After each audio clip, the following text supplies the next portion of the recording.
Bonsoir tout le monde. Alors aujourd'hui on va voir les sémiologies cliniques et hématologiques. Je veux par cette vidéo vous expliquer c'est quoi l'hématologie et quel est le rôle de l'hématologue. Dans un premier lieu, l'hématologie c'est une spécialité médicale concernant l'étude des maladies du sang, donc tout ce qui provient du tissu hématopoïétique. Elle étudie si bien les hémopathies bénignes que les hémopathies malignes et certaines pathologies qui ne sont pas peut-être considérées comme des pathologies hématologiques, mais qui sont vraiment des hémopathies, telles que les déficits immunitaires et les anémies ou les pathologies auto-immunes. Le sang, c'est un liquide complexe constitué de plasma qui est constitué d'eau, de sel et de protéines. C'est quoi la différence entre le sérum et le plasma? En fait, le sérum, c'est le plasma sans protéines. Le sang est constitué aussi d'éléments figurés du sang, qui sont les hématies, globules rouges, dont le rôle primordial qui est le transport des gaz, l'oxygène et le CO2. Les leucocytes et leurs différents types, dont leur rôle est bien défini pour chacun. Et les thrombocytes, plaquettes, c'est des cellules anucléées du sang. C'est la seule cellule anucléée du sang dont le rôle est la coagulation. L'hématologie, c'est une spécialité mixte, donc dont le praticien doit avoir des connaissances vastes,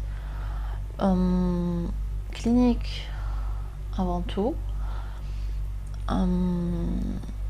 aussi cytologique.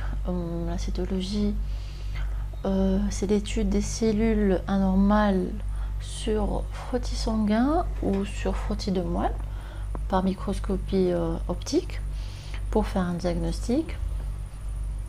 Le praticien doit avoir aussi des connaissances dans différentes spécialités qui interagissent fortement avec l'hématologie, telles que la cytogénétique, qui est l'étude des chromosomes qui sont remaniés dans des pathologies tumorales sanguines.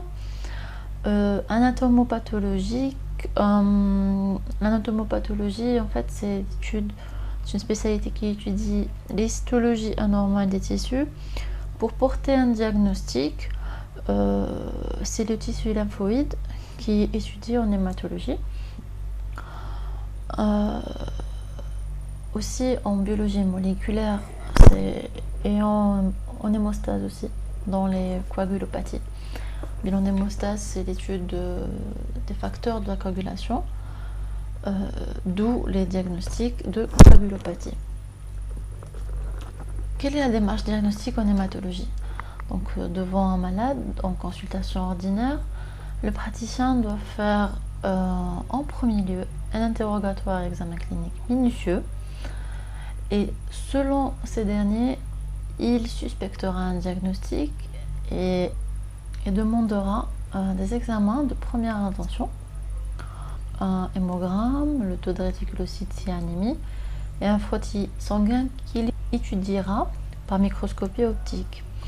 Et selon les résultats de ces examens, le praticien devrait faire ou pas ces gestes. Donc, une ponction de moelle osseuse avec étude cytologique, une ponction biopsie osseuse avec étude histologique, une ponction ganglionnaire avec étude cytologique, voire biopsie ganglionnaire pour poser un diagnostic de lymphome par exemple. Et ces examens et autres examens biologiques et radiologiques qui seront demandés selon le contexte clinico-biologique. Donc, ce que je veux dire par là, c'est que ces examens ne sont pas obligatoires devant tout patient qui se présente en consultation d'hématologie. si selon le contexte clinico-biologique. Je voulais vous expliquer que c'est au praticien de faire ces gestes. Voilà. Donc après toute la démarche faite, un diagnostic sera posé. Le praticien sera devant soit une hémopathie bénigne ou une hémopathie maligne. Bénigne, les anémies carentielles, carence en fer par exemple, ou en vitamine B12. Les anémies hémolytiques congénitales, par exemple le syndrome drépanocytaire majeur, le syndrome thalassémique, ou les coagulopathies, les hémophilies ou les déficits en facteurs de la coagulation. C'est vrai qu'ils sont rares, mais ils existent. Ou sera devant une des hémopathies malignes, une leucémie aiguë, une aplasie médulaire ou un lymphome, ou sinon un myélome multiple ou autre pathologie. J'espère que cette vidéo vous a apporté un plus. Je vous remercie pour votre attention. À très très bientôt. Je vous laisse mes coordonnées.